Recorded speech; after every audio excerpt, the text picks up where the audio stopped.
back.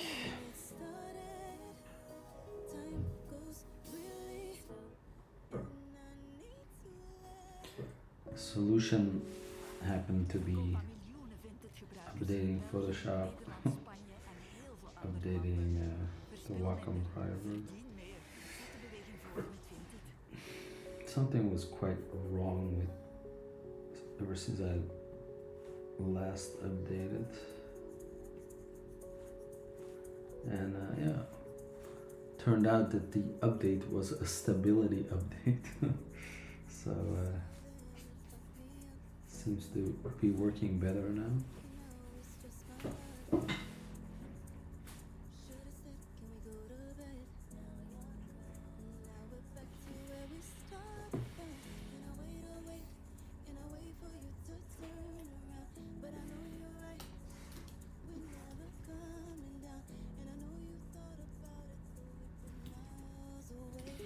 So let's see, are we working big enough?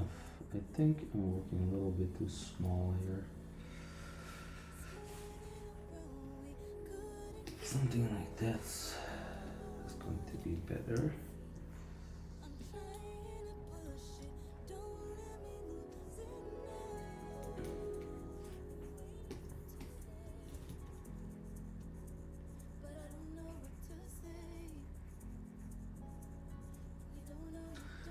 I usually don't, when I resize, I don't like leave it,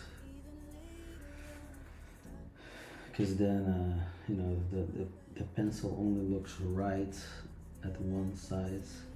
If you resize it, it looks like crap.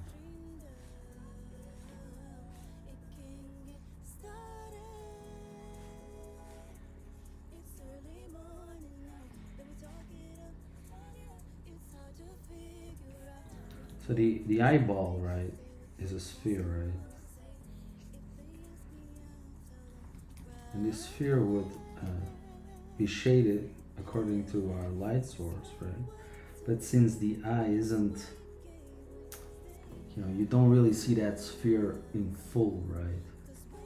So, you know, let's say you project your eyelid shape, your eye shape on here, right?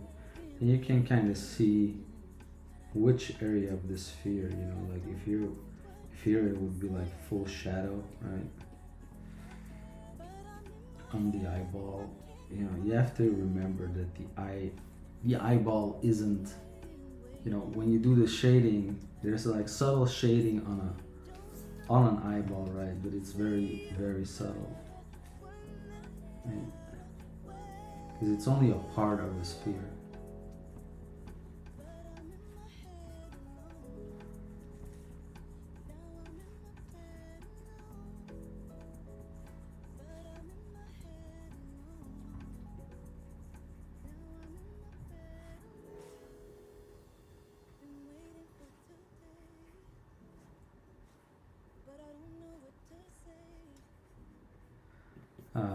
In the workshop, I'll be giving, if you look here, down here, right, I'll be going over all the features of the face, everything you need to know to draw a good portrait.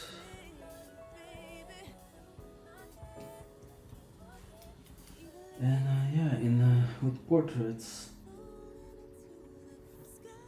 the details are super important, you know. We're so accustomed to looking at faces that the slightest thing that's like off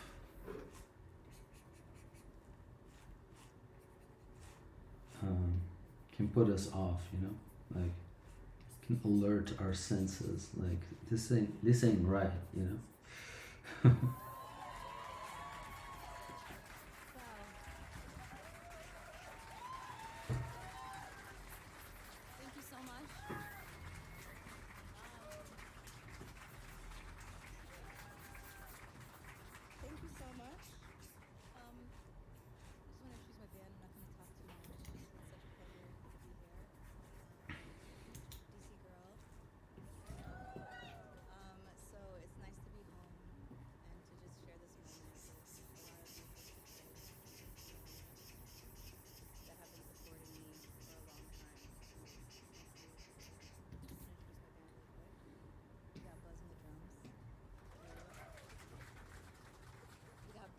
on keys.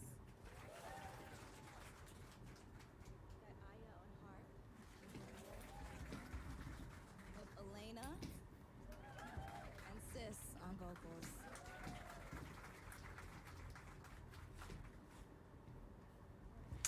I moved down to. This is the only time I'll change my pencil size is when I gotta do this eyelid line, because it's a very sharp line.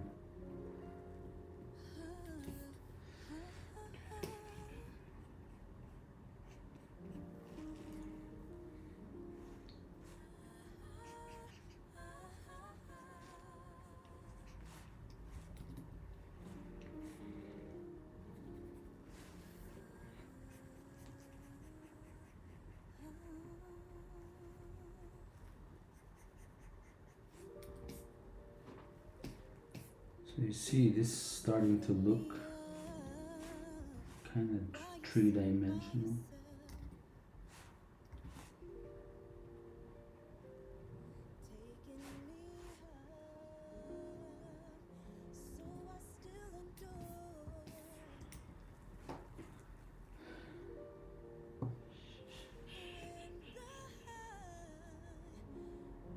Hey, Leon.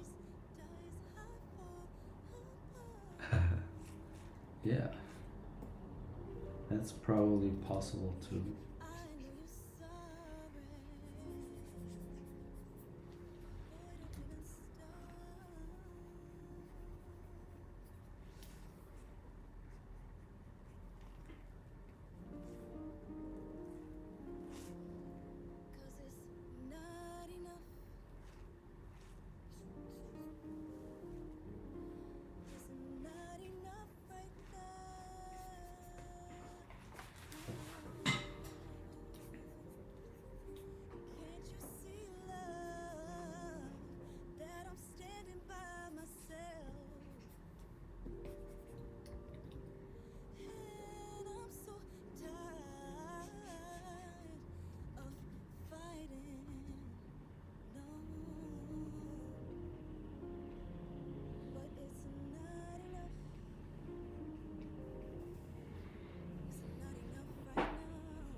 This side plane of the nose, that's like the most missed value by beginners.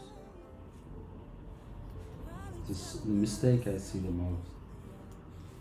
They won't like draw the side plane of the nose.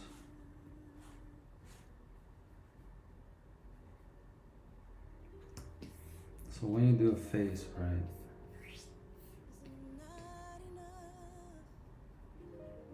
Say you start in the corner, in these two corners of the eye, right? One side will cast a shadow, like a anime drawing, right? And then people think, oh, I'm done, right? But you gotta draw the other side, right? Too. And that's how you get this thing to look, to pop out of the page. Meek.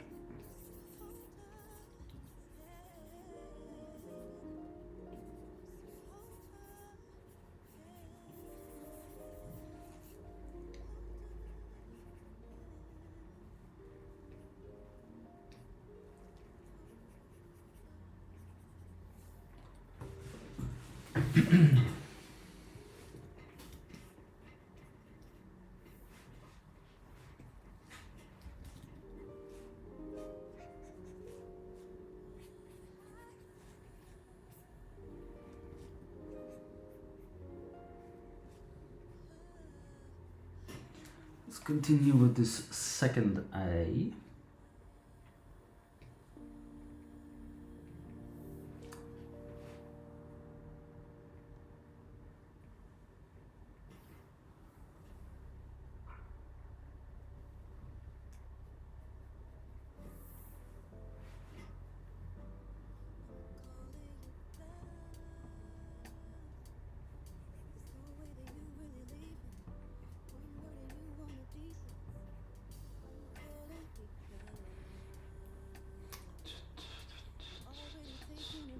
The other side of the nose is lighter, right?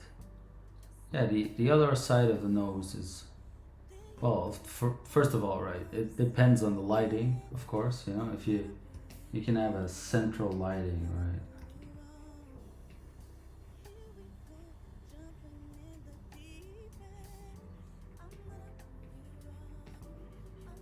Where shadows are just pointing down, right?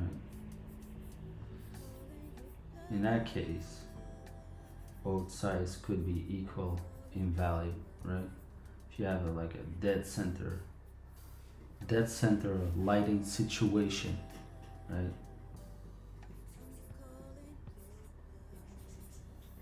Usually the first job you need to do is to figure out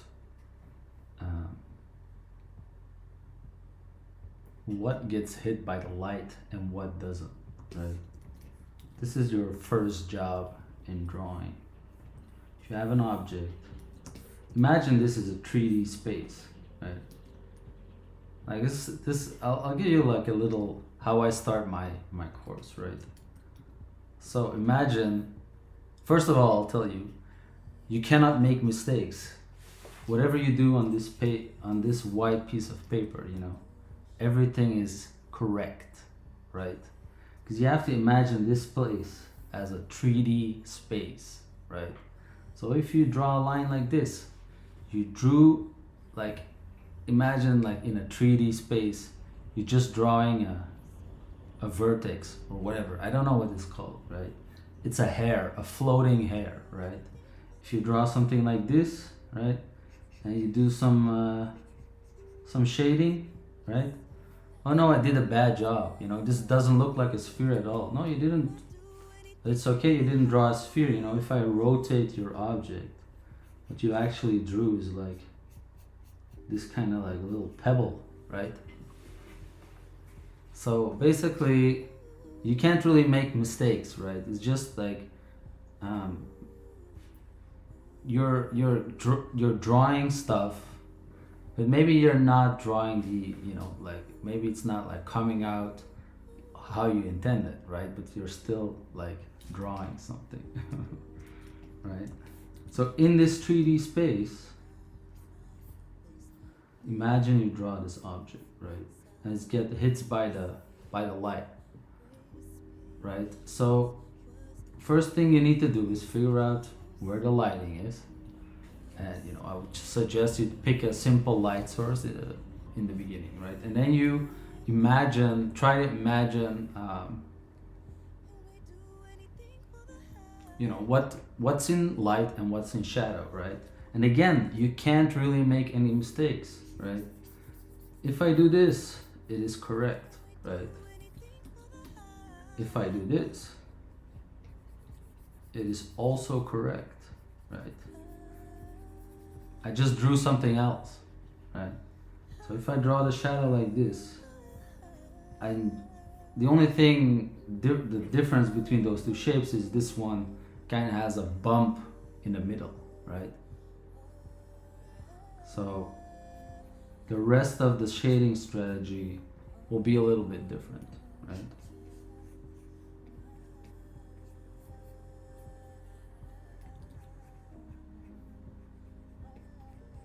So your first, you know, I guess assessment of stuff. I mean, you know, I say like it's just to put you in like a certain mindset, right?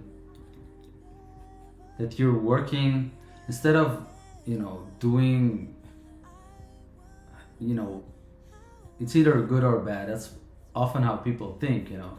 No, you have to think of this as a malleable piece of clay, you know.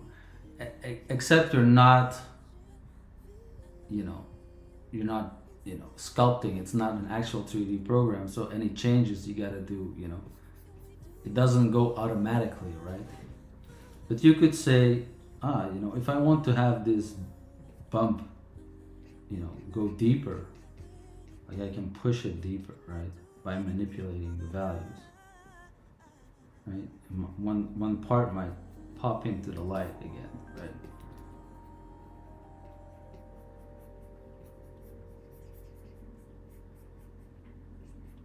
But that's something you can practice. Right. So if you're talking about, okay, you know, now let's draw a face, right? What's a face? Basically, you need to, yeah. If I make it even darker, you know, it'll become a hole, right? Now I got an object with a hole, you know. If you add a key thingy to it, right? Now I got some kind of artifact, right?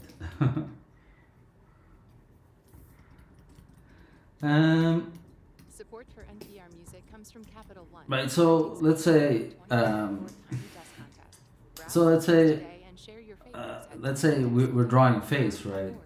So what's a face, right? A face is basically some kind of egg shape, right? Let's say you draw an egg, you shade it like that, right? Now you have your basic face shape, you know. I know a face is not egg shaped exactly, you know, but in general, you could say it's kind of like an egg, right? So, because we're always thinking very general, from the most general thing to the most specific thing, right? So our render strategy again would be what part gets hit by the light, right? So we can have like this, we could have the egg shaded like that, right? Very simple, right? Okay, but what's the second big shape of the head, right? So you got the egg. What's the second big shape is the nose, right? But that's basically two shapes. We have the egg shape, right? Let's draw this nose separately, right? In our 3D space. Imagine again, we're working in a 3D space. Forget about the face again, right? We're gonna put this kind of like potato shape, and again we're gonna shade it like the way we would, right? According to our light source, right? Now imagine in this 3D space, I'm moving this thing around, right? I could even say, I'm moving it closer. It's getting bigger. Moving it further away, it's getting small, right? But instead, what we're going to do is we're gonna move it here, right? But objects interact with each other in our 3D space, right? They block the light from each other, right? So what would happen if we move it in the front of our sphere, right? We would get a shadow projected of our potato shape here onto the sphere, right? Okay, that's nice. But what happens if we move it even closer? So close that it touches the egg, right? Oh, I did something dumb. So I move it even closer. Now it's like half in our egg shape, right? I remove a bit of it, right? Because it's inside, just to show you. Right? But what happens if, again, with that shadow, right? What happens is that, again, that shadow will interact with our object, right? It will cast the shadow onto our sphere. And now we can see, you know, we have a face, right? It's that simple, right? Now we can think of another shape, right?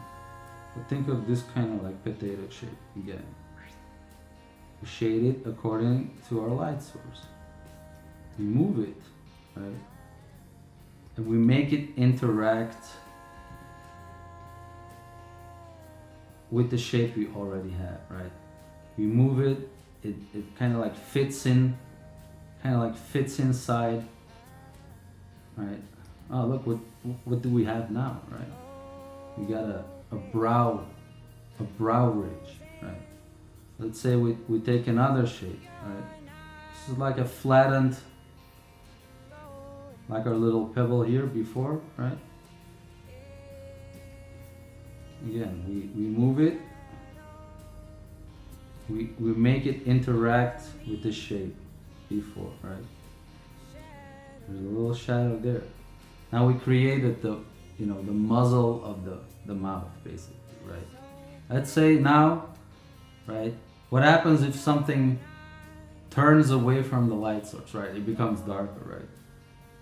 So if I add value, I'm basically pushing my shape away from the light source, right? So in this case, if I then create a little mouth shape, right? I'm turning this form basically in, you know, away from the light source. So that means, in this case, inwards, right? So now we have,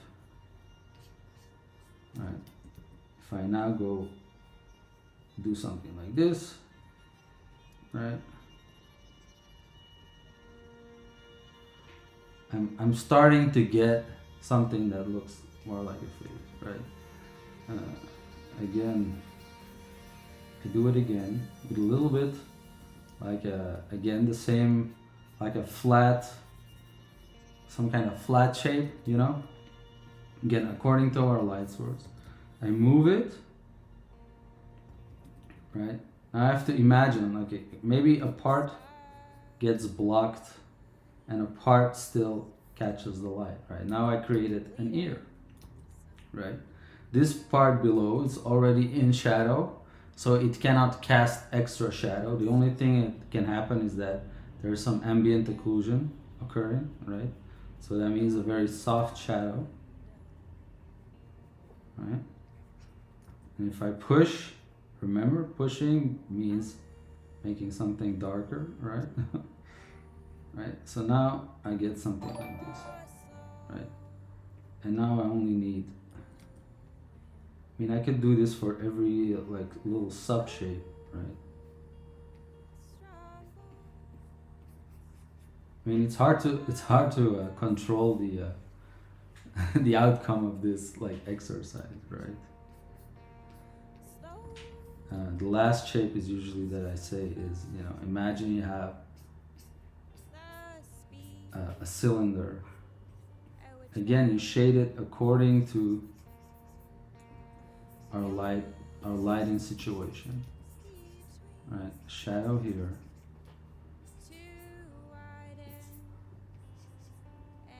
Right, remember the lightest plane is on top, right?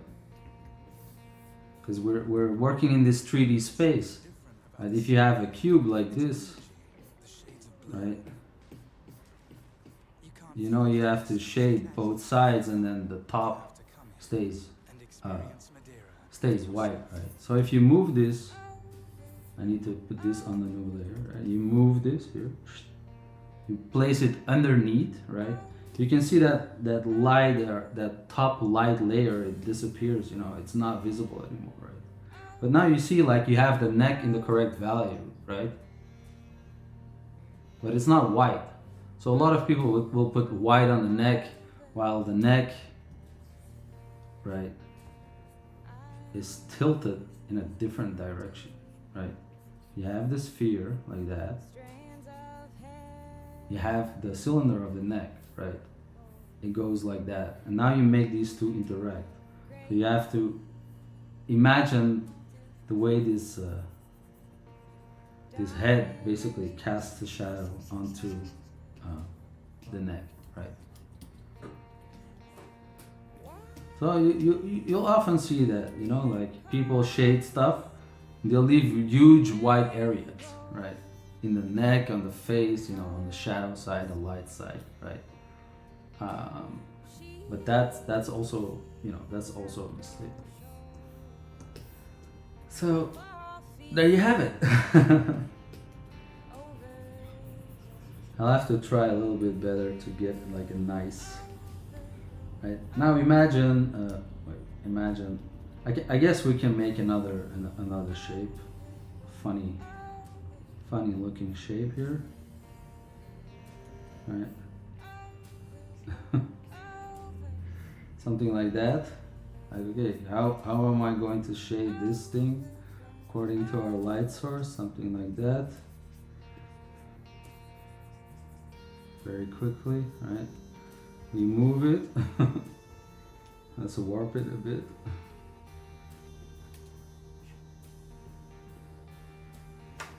Right, now we have our our hair. Right, now we got some kind of Elvis looking chap.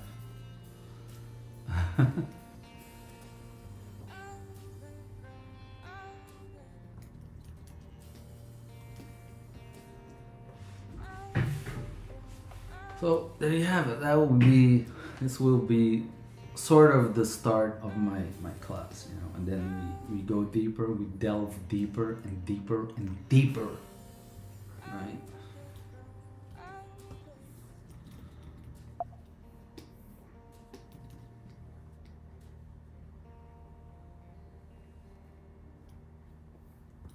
And so I don't really use this, you know, I don't necessarily, you know, construct my faces this way, right?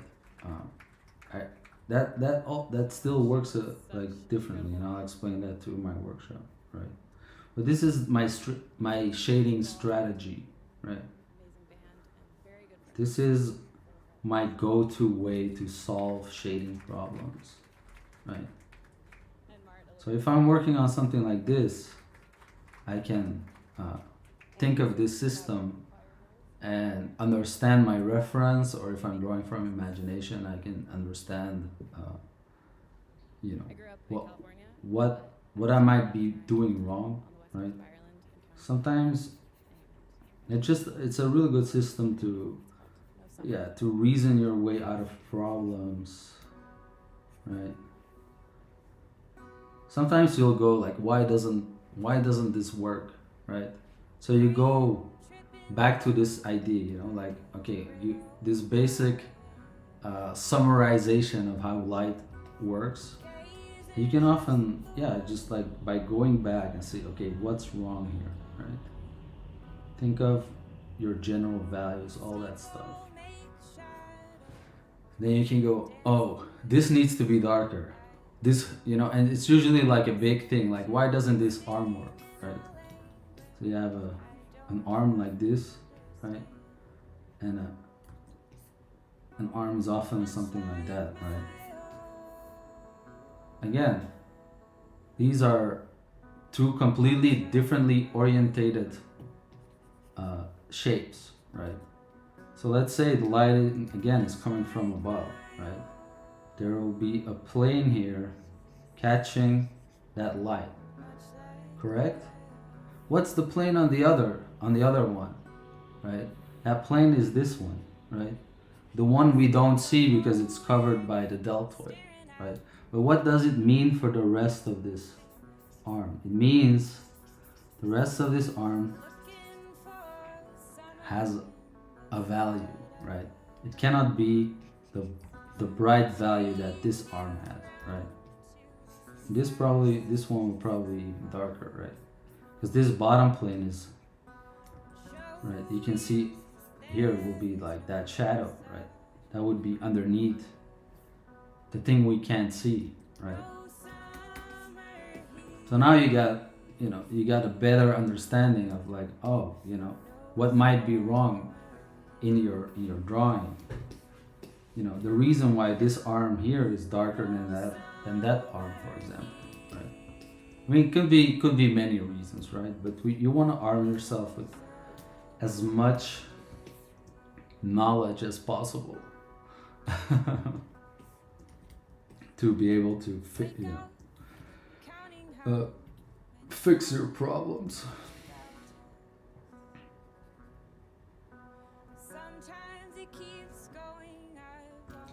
So I see this was already. I feel like this was already valuable, and I've been only talking about for 20 minutes about this, 10 minutes.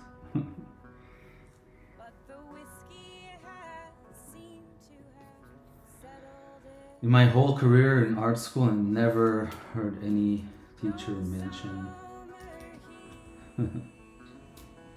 this idea. When I started teaching, I was always like, I was so like, oh, now I have to explain something.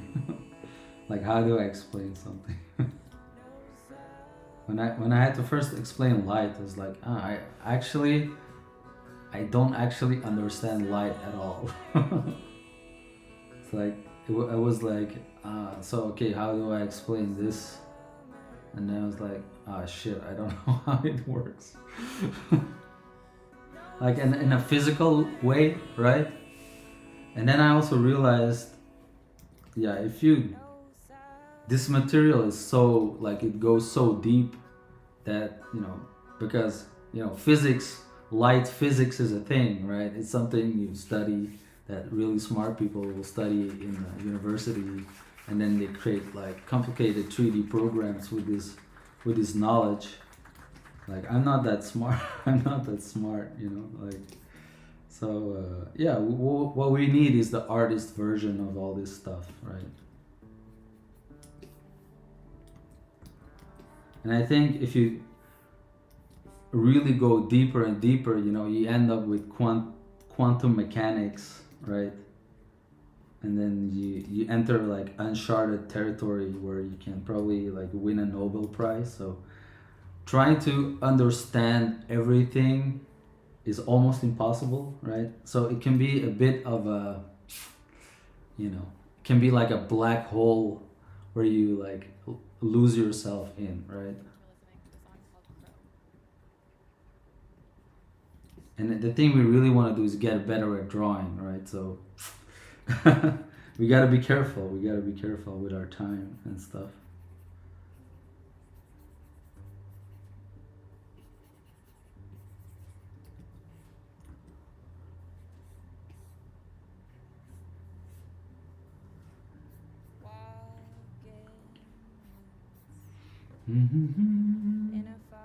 Very valuable. Thanks for tips with 3D thinking. Sometimes get confused when people talk about only looking at native shapes. It seems like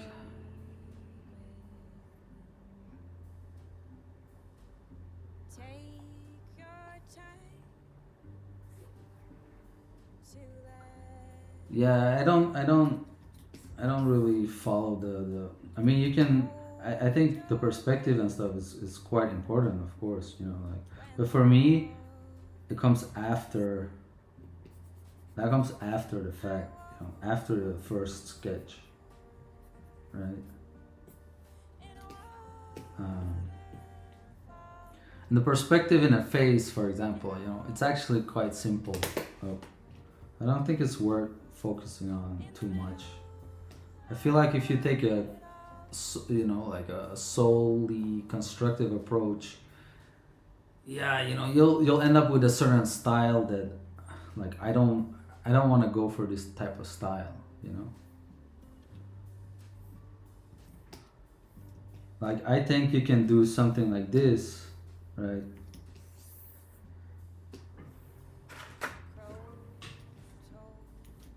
Right, and what's the perspective rule is that everything, all the parallel lines, they go to the same vanishing point, right? So that's just something you gotta imagine the box, right? Something like this, right? And then, yeah, all these lines need to go to the same vanishing point, basically, right? And all these lines need to go to the same vanishing point. But that's quite simple, right?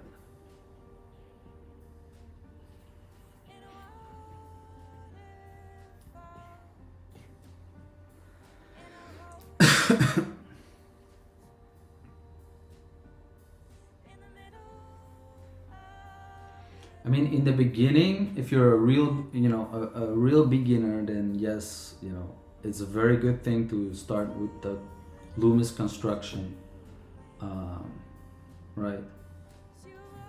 But once you get into like the intermediate territory, right, you can basically make anything, any shape you want, right? You can make that into a face, right? If you do something like this, and then that, you got the side plane, you kind of got like your Loomis construction. And then I feel like my approach is, more valuable for this like semi-realistic style that I have. I feel like, yeah, if you want a realistic style, you're gonna be using references probably anyway. So I don't know. I mean, I'm explaining my approach, right? If you feel like, yeah, you want like more construction, you gotta go to some like construction expert and follow a class with him.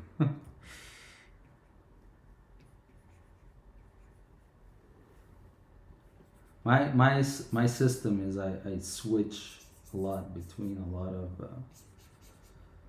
different approaches, right?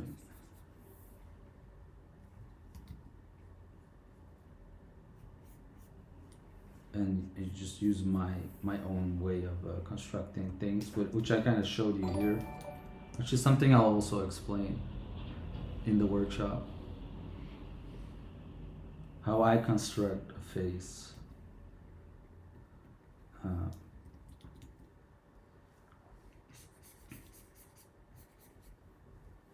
Right. So often there's there's a difference between understanding the fundamentals and following a process, right?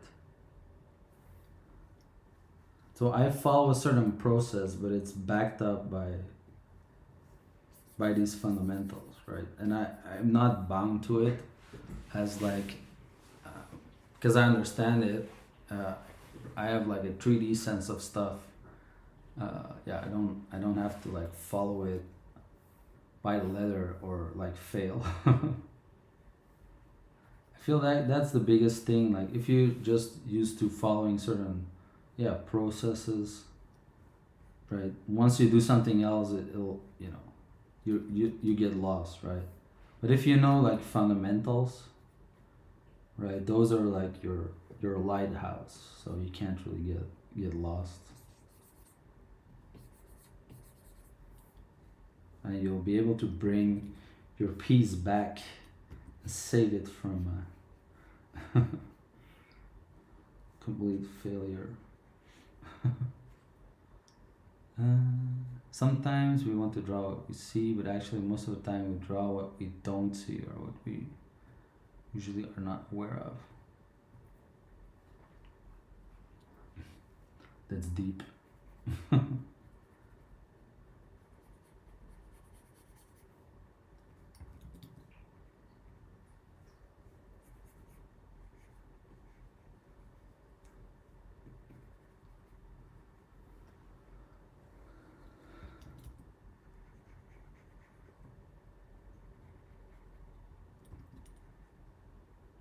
For example, how do these, you have these guys who copy photographs, right? Post it on Reddit, right?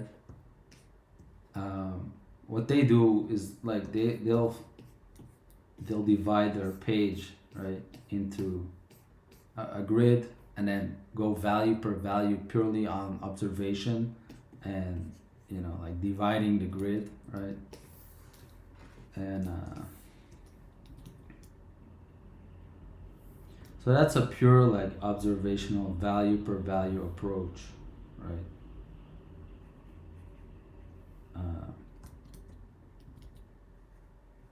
You could say, hey, that's bad, right? But you gotta think, you don't have to choose sides. This is the big thing. You don't have to, like if you have this kind of copy skill, right? You can get so good at, you know, get so good at it, right? Kind of, you can kind of brute force your way into drawing good, in a way, right? In in music, there's something called like a perfect pitch, is where you hear a note and then you can say, oh, it's a do, it's a re, it's a mi, right? So um, you should have this skill with value or color, right? If you have that, and that, you know, it's something can be practiced. If you're able to yeah, to get like a perfect value judgment, right? It'll make your life way easier, because you can go like, oh, it's too dark, it's too light, right?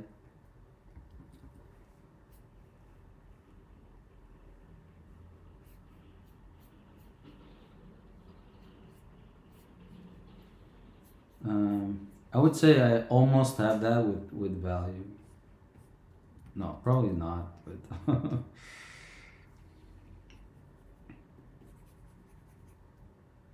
I would say I'm pretty fluent in value, not so much in color, because I've always used the my coloring technique is different. Like I never do direct colors. I do um, I use a different approach for color. But you could have it, you know. Some artists I know, they definitely, I would say they're like close to that with colors as well. Like I had a friend who did like these hard brush paintings, where they just use a hard brush to paint scenes. Yeah, and he could, you know, he understands color way better than me, for example. But I like my approach to color too, so I'm also not, I like the results I get with my colors, with my system.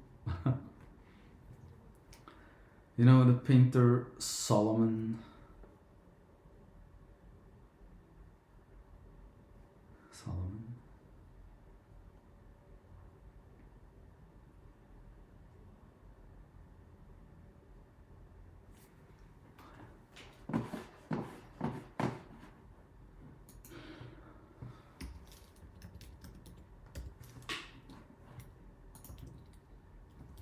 Don't to block it.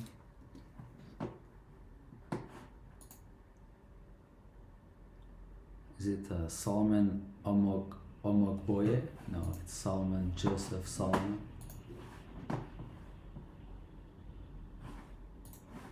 Oh yeah, that guy. That guy is crazy.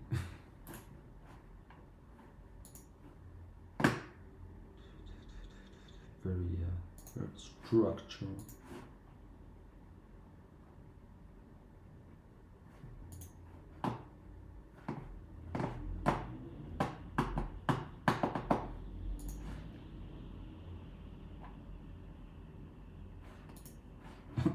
Solomon camouflage scheme. He was like, don't send me to war. I can do like a camouflage, special camouflage paintings. Yeah,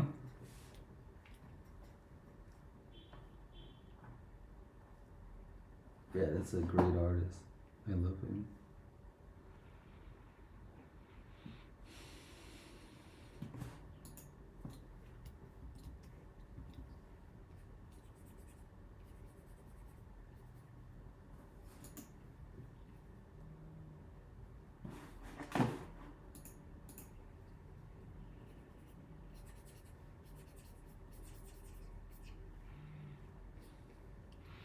And once you're done with the face, you can have, you know, you can have a wonderful time spending the rest of your day working on the hair.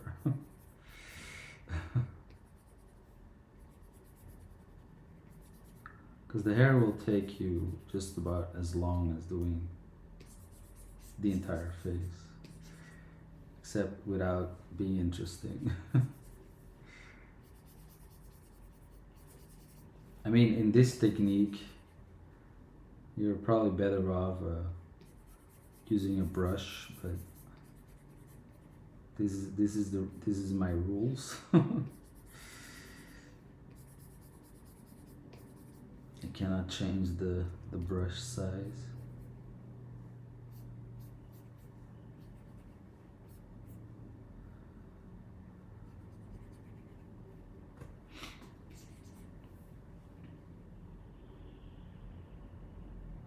We only draw safe shaped characters, yeah. It's true actually.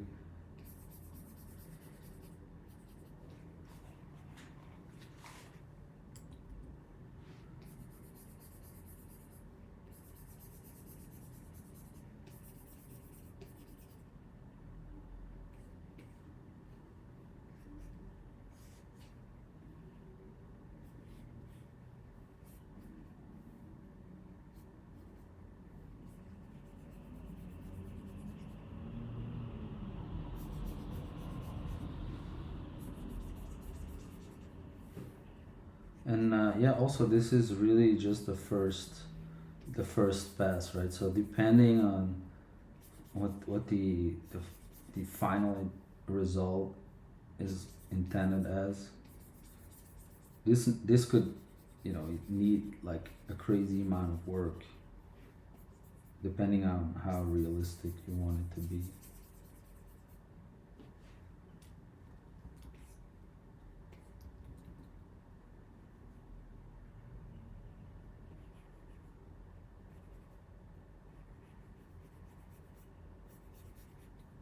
Because you could go for like an exact value match for as much realism as you possibly want.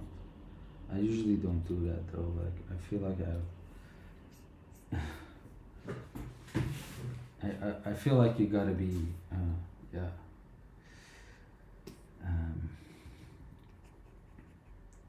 aware of your finite existence.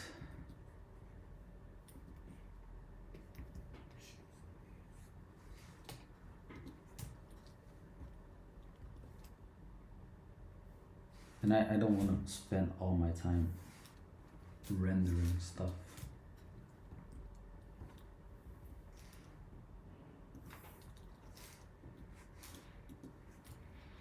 Do you rotate your you mean flip my canvas? I almost never do that. It just annoys me. I don't know. It's a bad habit, but I should probably flip my canvas. Flip. Hey man, thanks. It worked, but it's not operational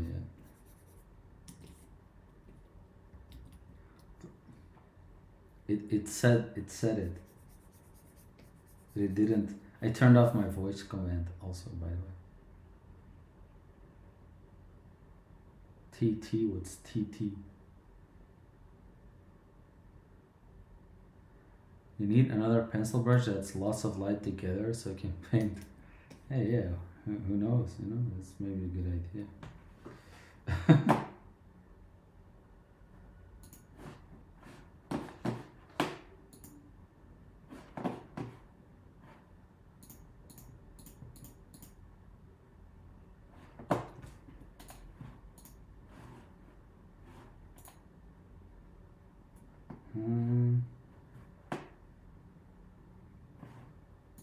How do I copy this brush?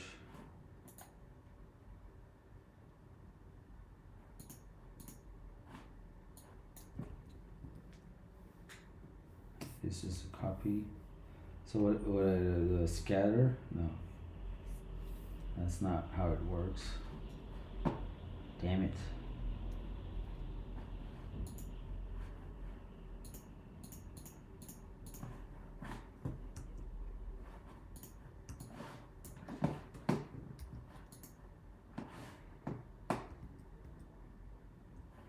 Yeah, anyway. Not gonna I gotta draw. I gotta draw.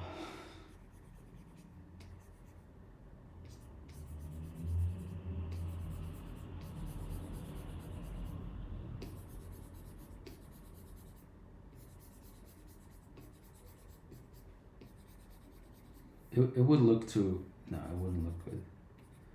It would look mechanical.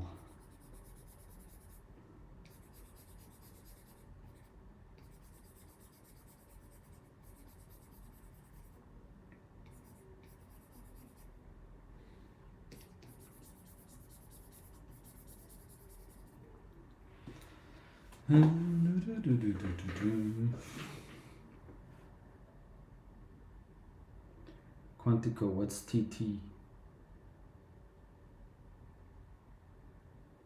Is it really?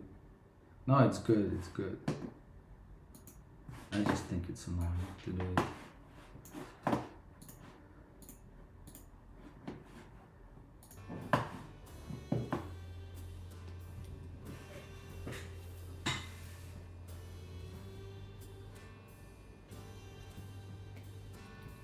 I feel like I should be able to spot these mistakes without it. Frosted swings and flew away By comparison. to wait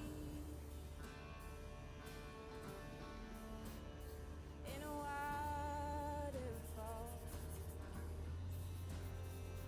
Feel the air above its head, below its wings, the heaviness. Crossed its wings and flew away to wait in a waterfall. Feel the air above its head, below its wings, the heaviness.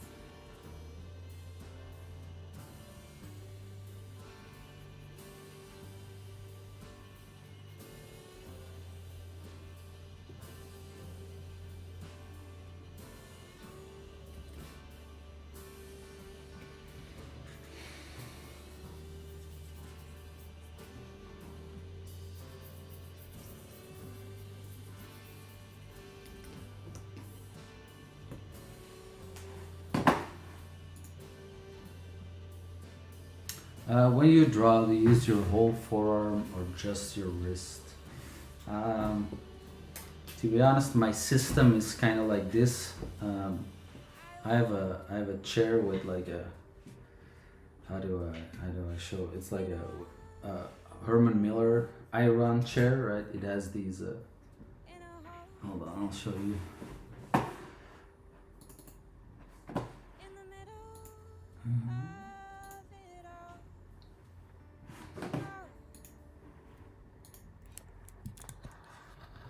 Alright, so my chair. Oh, that's a little bit dark.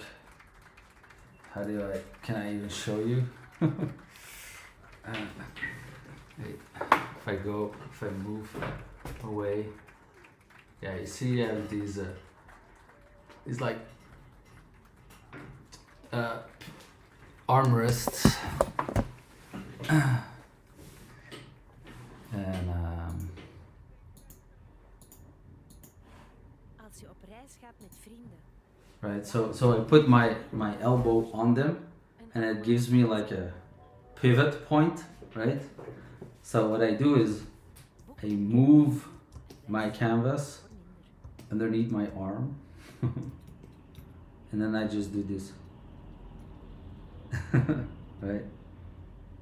I just pivot my elbow, and then I move, right? So I just work very. Of course, if I gotta work big, I do the big arm movements, right? But just just by doing that, I can make these kind of lines. Just by pivoting like this with my elbow on the chair. It's usually enough.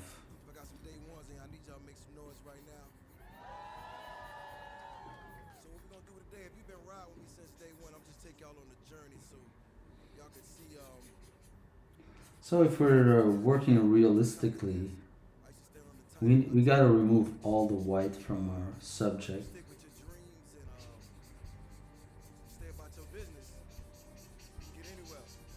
from the start, basically, and just leave it for a couple of highlight points.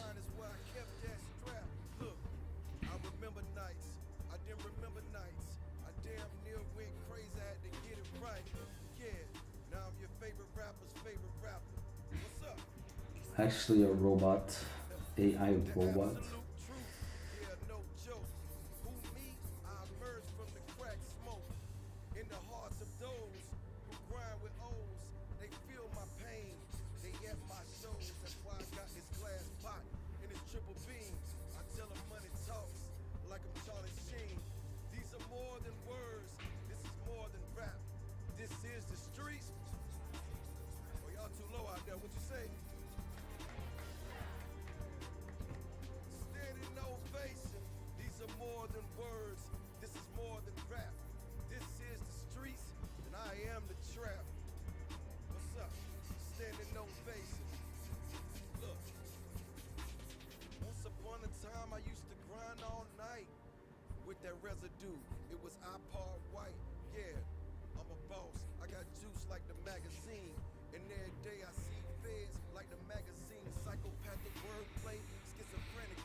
Mhm.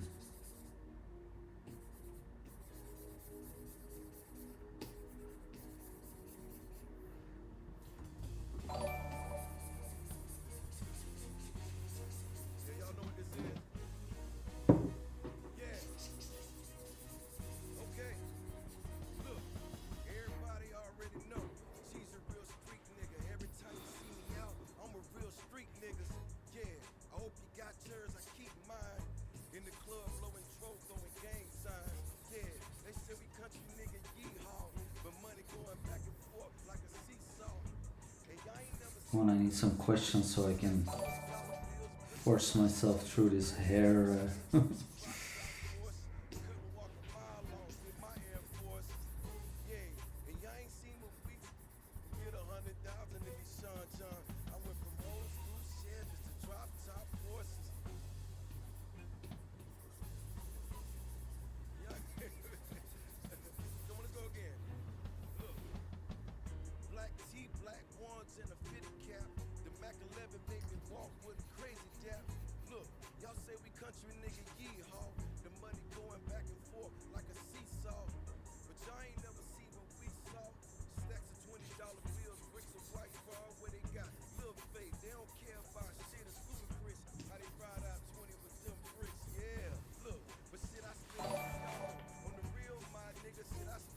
Yeah, with all this AI going on, and we still got 60 signups for portrait workshop.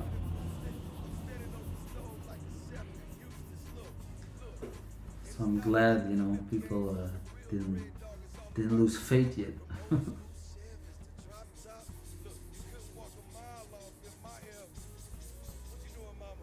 just laying down a texture.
Hey, Swiss things. That's chicken scratching is when you draw like this, I think.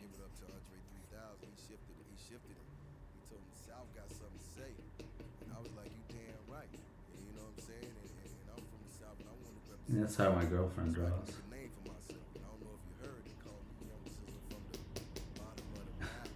I'm gonna draw an ear, guys.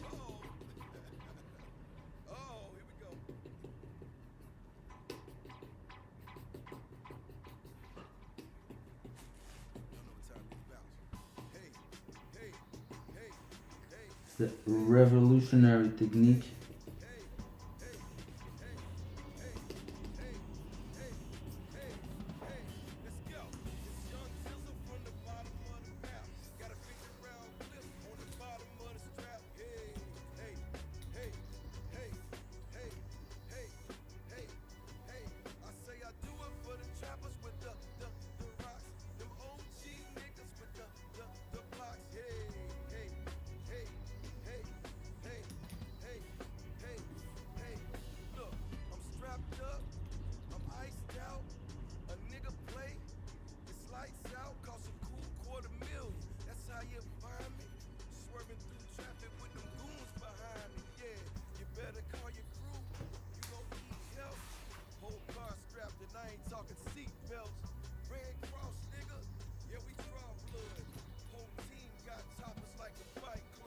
Yeah, it could require some conscious effort. Yeah. I don't think it just disappears on its own.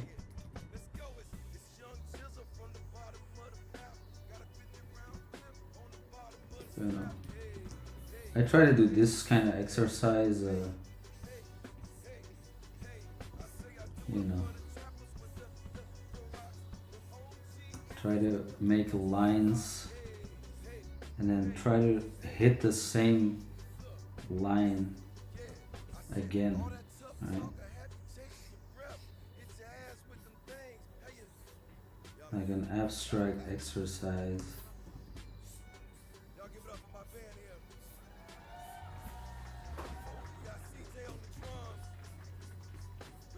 It's like my standard way to warm up, I guess. Or if I'm like bored, I'll start making these kind of lines. Right. It's like the way you can do edges, right?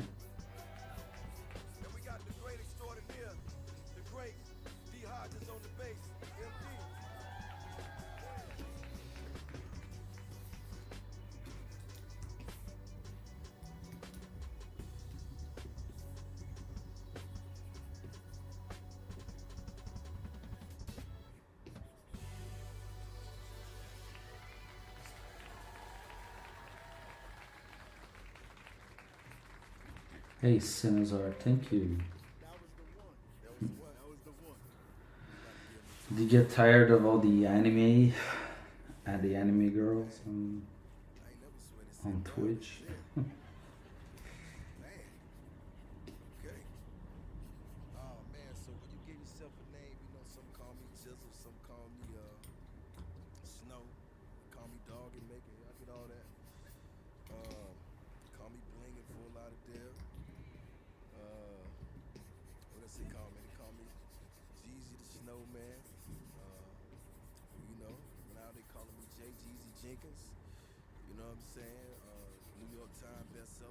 I haven't looked at the art front page of Twitch in a while,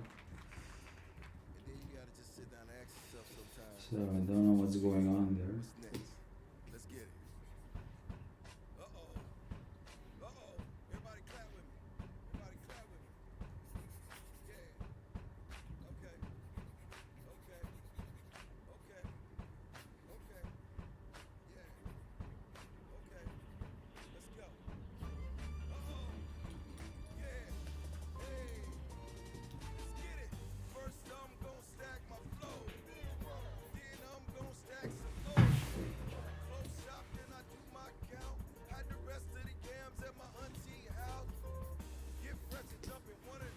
I think the key to not do chicken scratches, like let's say you're doing light drawing, model drawing, right? You wanna like, yeah, you wanna like look at the lines, right? And then just like, for example, if you're gonna draw like the thumb, right? Like observe the line from one point to like the end point, right? And then look at all the bumps, and then try to draw it in like, in one go.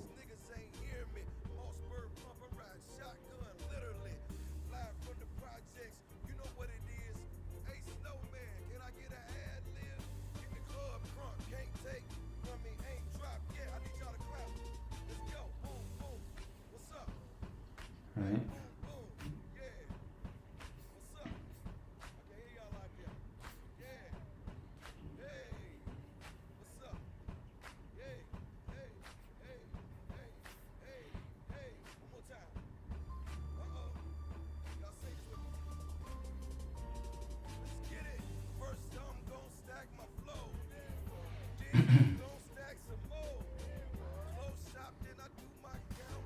At what point did I draw too many heads? I don't think you can draw too many heads.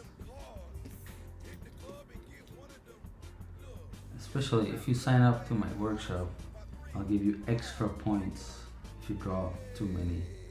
If you draw like a ridiculous amount of heads.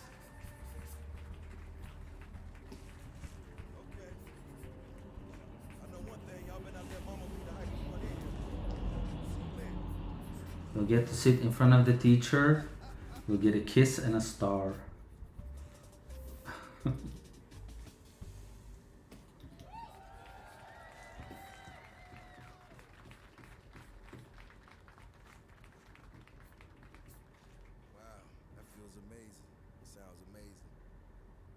Actually, don't mind anime art style. I used to do it, but my taste changed with time. I was mainly talking about that handsome feller. Master was chicken scratched. Thanks.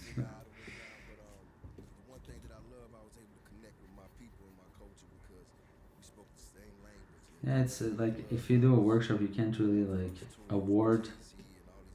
If you're like in an official school, you can like award people with good grades. What can I do? Should I give people a grade? It was good. It was good.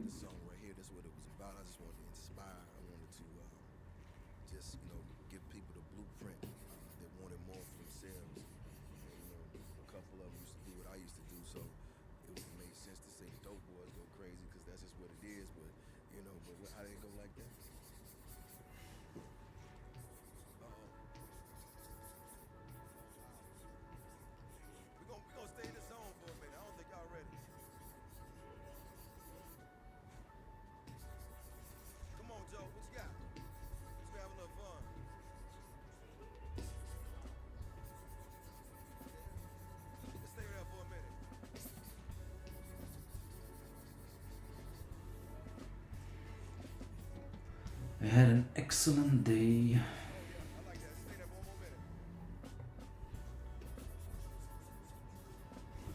Consisted of doing this drawing, taking my kids to school. That's about it.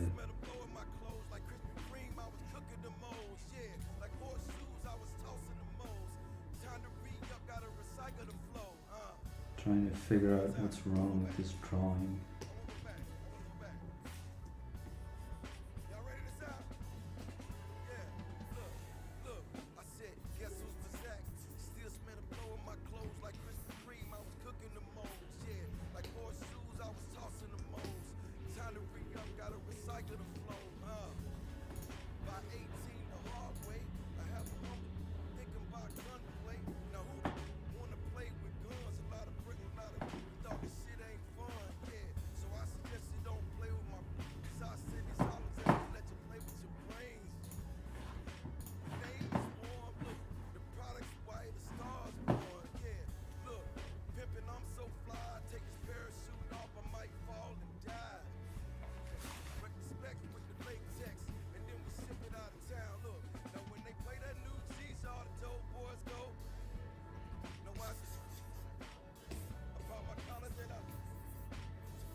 She definitely has a more narrow head in the reference.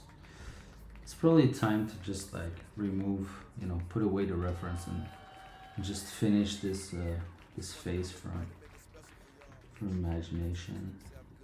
Focus on the drawing itself rather than trying to get, points for making an exact copy.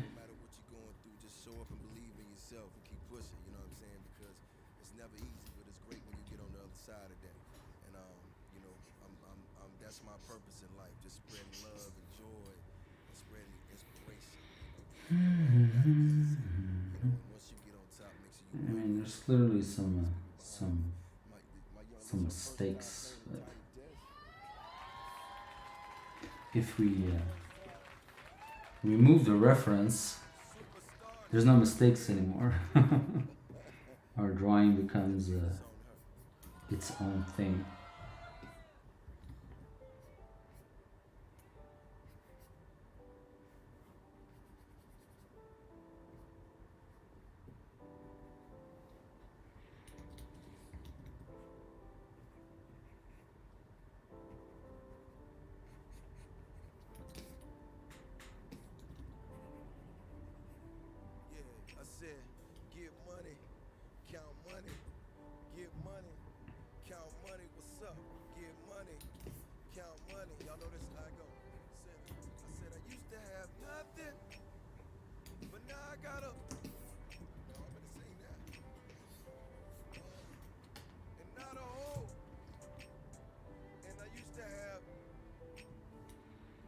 Just one little pixel and it looks way better.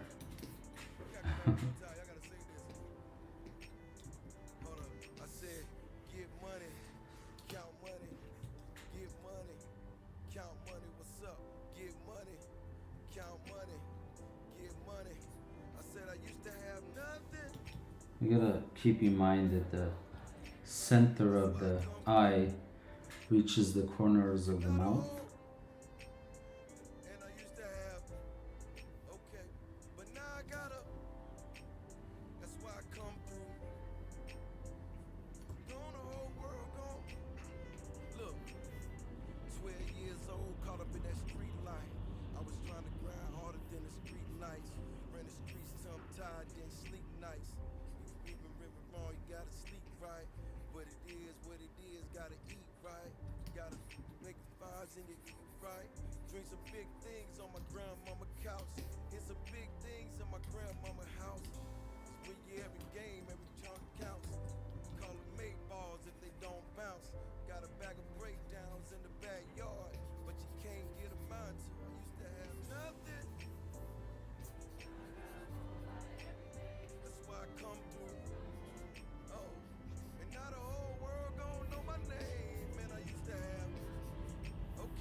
No reference, no mistakes. Yeah. You're getting it.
Support for NPR comes from Capital One, presenting sponsor of the 2024 Tiny Desk Contest.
so much. I'm Tinashe. I am so happy, so thrilled to be here. This is truly such an honor and a huge bucket list of mine, so I'm so happy to check this one off.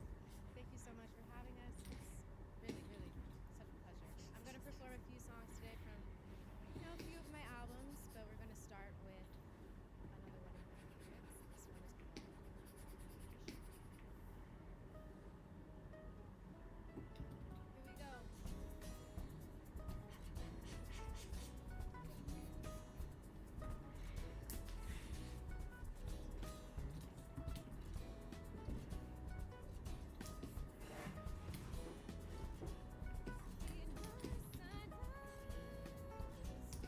Makes my heart so cold. You don't got me. Take my pulse, I can't feel it anymore. Can't feel it anymore. Can't feel it anymore. Take my pulse, I can't feel it anymore. Waiting on my love to walk through the door. Waiting for you. My hopes up every time. I don't even know how we set the bar so low. I'd forgive you for whatever you've done to me. That's how much I love you. That's how much I want you. I would give you room to figure it out. That's how much I'm stuck with you. Unconditional love comes with price.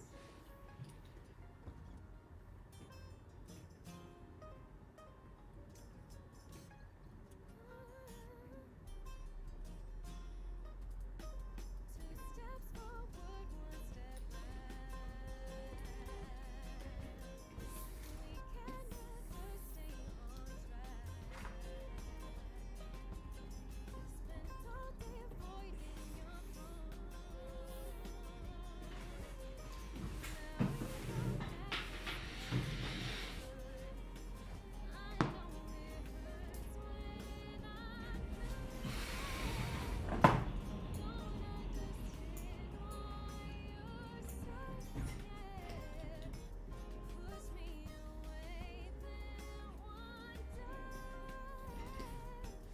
where is the one who always cared. So I guess if you want me, you got me, baby, I'm yours now. They want a ticket to ride, I'm sorry, little baby, we sold out. And I dare you to find somebody who's gonna be more down. If we fighting for love, oh baby, I'm ready to throw down. So I guess if you want me, you got me, baby, I'm yours now. They want a ticket to ride, I'm sorry, little baby, we sold out. And I dare you to find somebody who's gonna be more down. If we fighting for love, oh baby, I'm ready to throw down.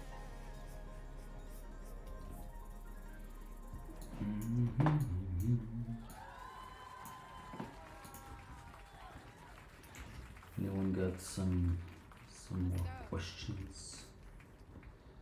Before we go any further, I want to take a second to introduce my amazing friends, my amazing band.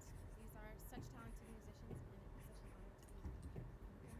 So first of all, we've got Crystal on the violin. And we've got Caleb here on the cello. We've got Rosati here on the guitar. We've got Edwin on the bass. We've got Darian on the drums. We've got Phil on the keys. And last but not least, we've got Zach on the guitar and bass. Make some noise for them. This next song I want to perform for you is one of my personal favorites. This one it's a really emotional song for me. I think I wrote it at a very special time, very special turning point in my career.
so much. This was honestly so much fun. I had a blast. It was really fun. So this is our very last song. Make some noise. If you know this one, sing along. Please feel free.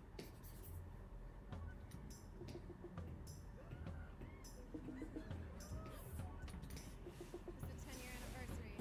Hey, here we go. I'm the hey, hey, hey.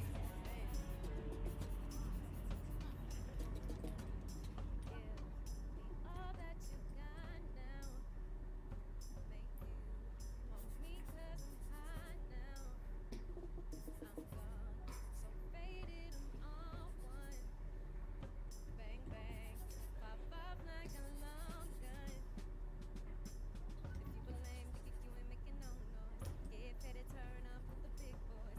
Live fast, die young, that's my choice. Give money like an invoice. Hey, make the money, make the bread. I be stunning with my neck.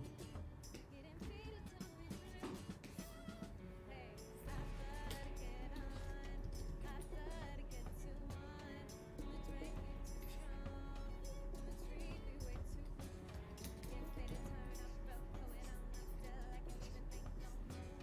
Yeah, I just go from there, go more fun than feeling less. I love to get to one. Let's roll. I love to get to one.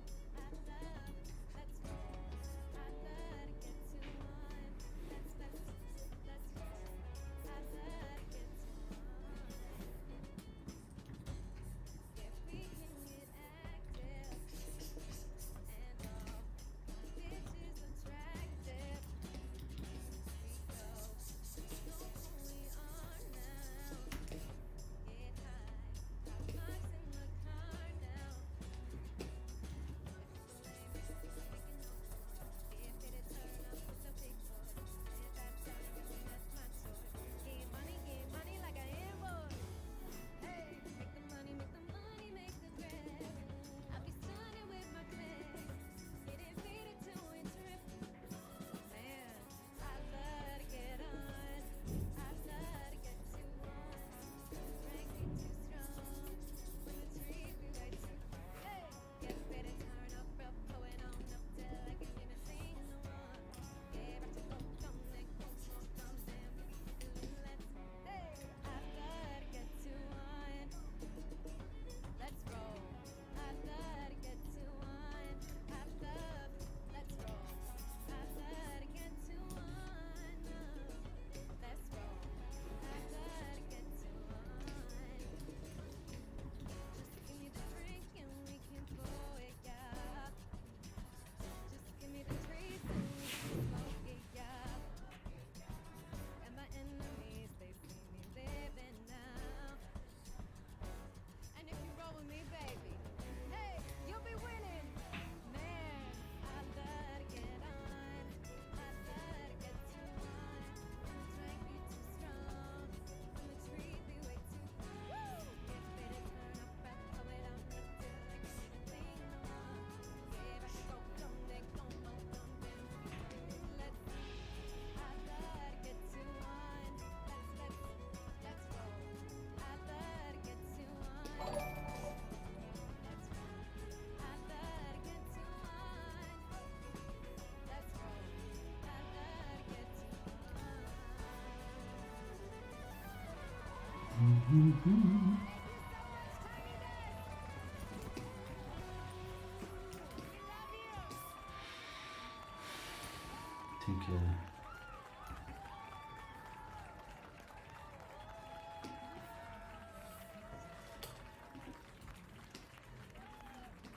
You've done it.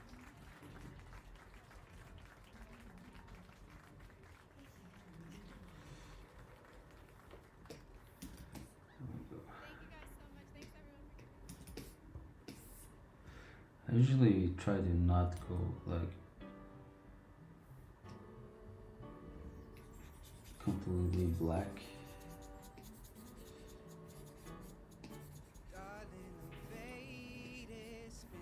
It kind of, yeah.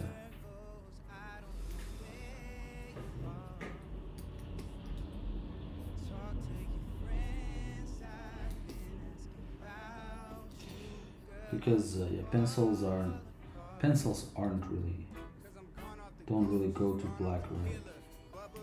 Unless it's a Prismacolor or something.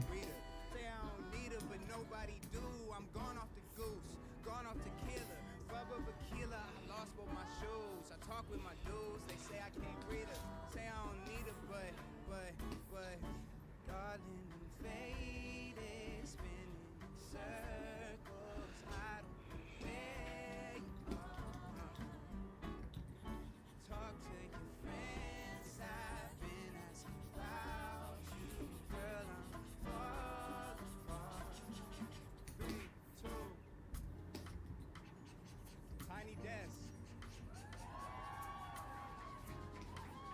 Crazy. This is crazy. Thank you guys so much, man. This is such a surreal moment. This desk is like for real pretty small, which is cool to me. This is my incredible family. Sorry, I wasn't checking the stream. Put out an album called Just Honor. passing to a great artist. So yeah, we're gonna start off by Hey, playing some songs from that. Judah. That's cool with you. Thanks for the follow, by the way. This one's called Break Bread. You know I don't break bread with just empty feet. You so hard to please, so am I. Kudos for your patience, I can't fake it. We'll see stars align. Passion aside, I never lead when I'm supposed to. Roles get defined, I'd rather leave them at the door. Fast forward at the party, caressing on your curved body. Like damn, back of mine feels so. Said a little much and I don't wanna mess it up, but you know I don't break bread with just empty. Nope. You so hard to please, so I hey, kudos for your patience, I can't fake it. Let's see the stars. Yeah, that was the final touch. Maybe I just wanna try. This is hard, I don't wanna lie. It's in the stars, baby, you and I. So let's just say that I know what this could be, and we won't never see unless we try. It's either we gon' fly or gon' drown. Don't know how this gon' play. All I can say is that I'm gonna down. You know I don't break bread with just keep my feet on solid ground. So hard to be so hard. And if you want me, kudos for your patience. I can't fake it. Let's see the stars align. 3, 2, 3.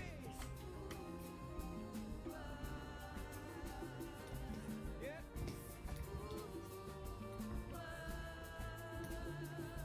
Yep. Come on.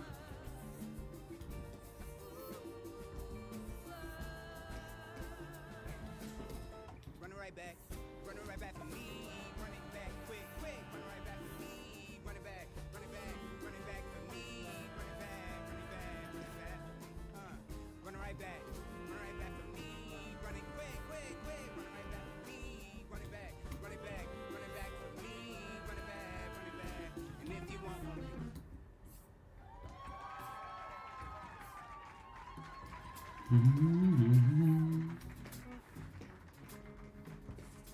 This next song is called Someday.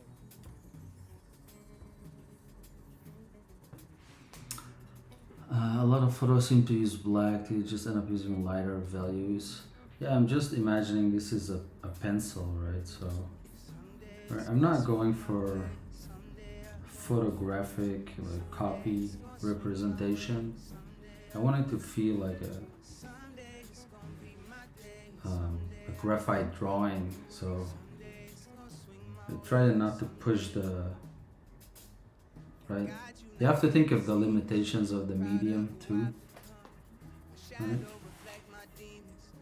So, you know, really what you're doing is, let's say you have you have all these values, right?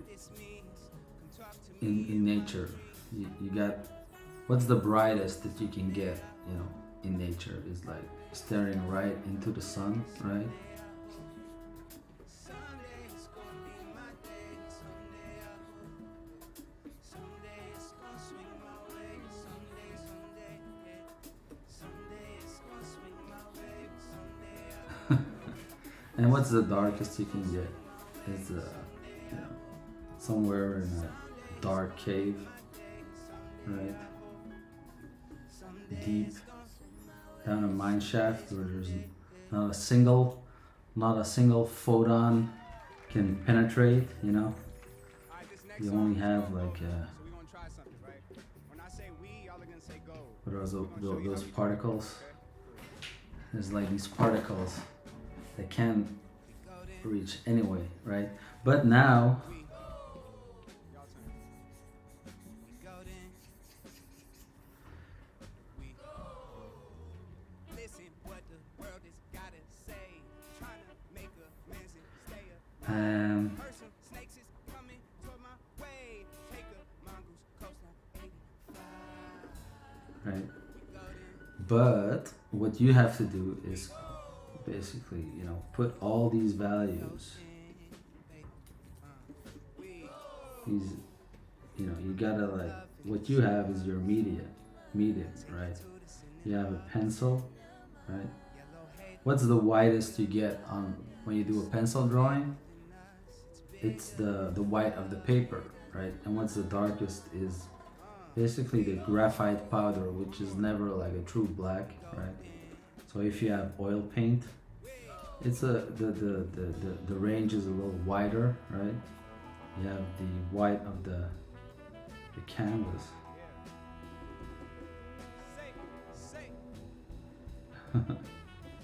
Right? And the black is the black of the paint, which is like a lot blacker, right? On the computer it's bigger, right? So you have a glowing screen, right? And so you have a bigger value range, right? But yeah, basically you have to like cram all this information into on a you know, into a very limited media, right? When we look at something, right? When we look at something that's super bright, right? Our pupils will like contract and become smaller, so we don't let as much light in, right? So our eyes can adapt to all these lighting situations. Right. So I guess maybe. But yeah, so when we draw, we need to like use little tricks and stuff to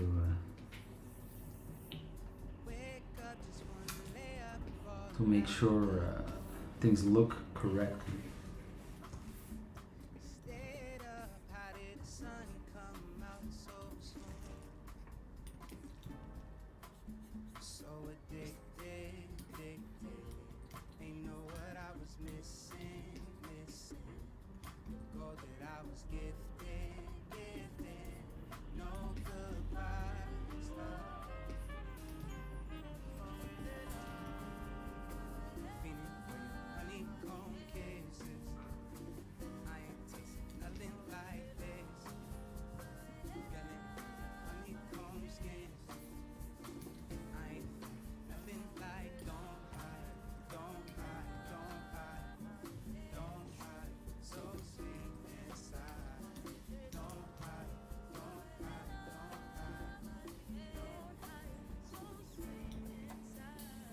Moments passing by.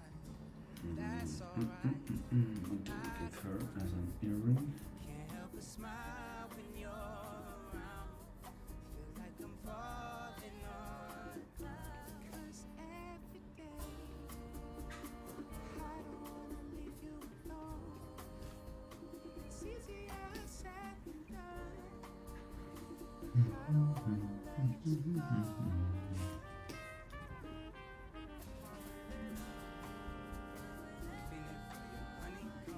So yeah, what you're looking to portray is really the relationships, right, between values. So you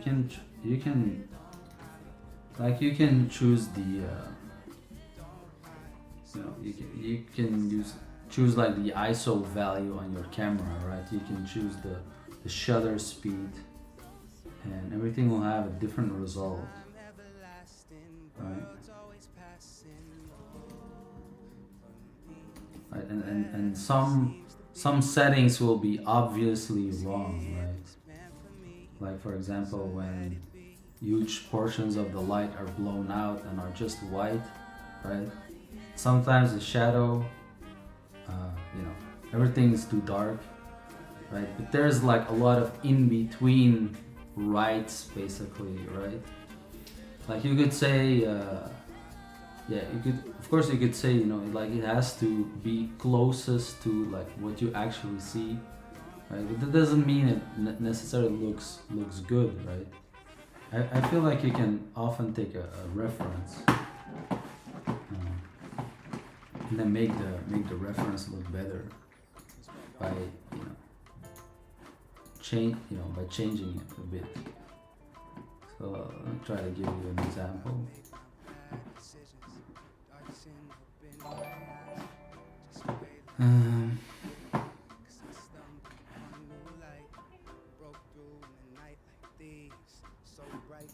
So righteous, taking in all the signs. Can't explain them on it. Call this out body. Sacrifice the night in silence just to feel you want me. Taking in all the signs. 'Cause I don't wanna waste time. Like this photograph, for example, right? Like it's super cool, right? But maybe you want, you want something more like this, right? As an effect or whatever, right? Maybe you want more,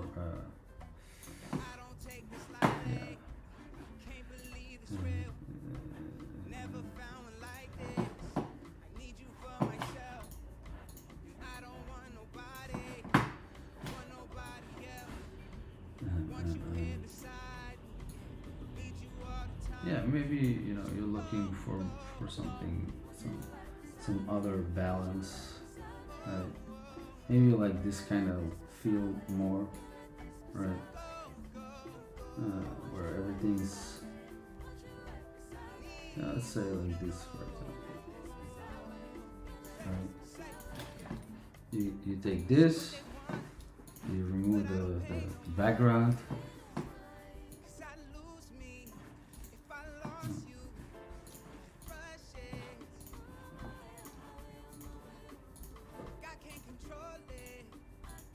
Right, and then for example,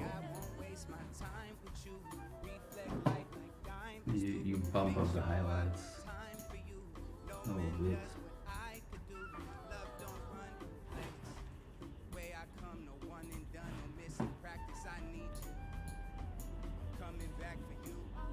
Like that. So maybe this is like a more interesting thing to make a drawing from, right? Like if you try and copy something like that, maybe you'll get something more interesting drawing wise or painting wise or whatever. I mean, it's just an example. I'm not saying maybe the original photograph was better. That's just taste, I think.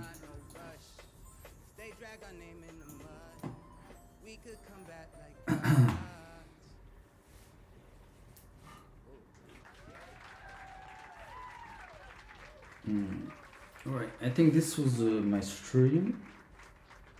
You guys enjoyed this portrait. Life is short. Life is short, and it's easy to hear that and be sad. But I think on the other end of that, it's because we live within this confined amount of time that we're able to find meaning, right? We're able to find purpose. It's what makes life special.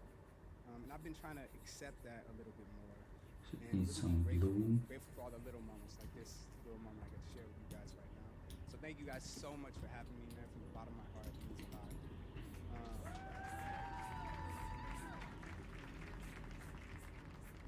So this last song This last song, it's actually the last song on my album. It's called Going Home. Probably my favorite song on the album, to be fair. And it speaks to that acceptance. Yeah, it's called Going Home. Yeah, by chance, yeah, sorry. Yeah, if you want another learning opportunity, this Saturday I'll be doing my first portrait workshop. I gave you a little taste today, so I hope some of you maybe might be something for you. So love to have you, and yeah, take care, guys. See you later.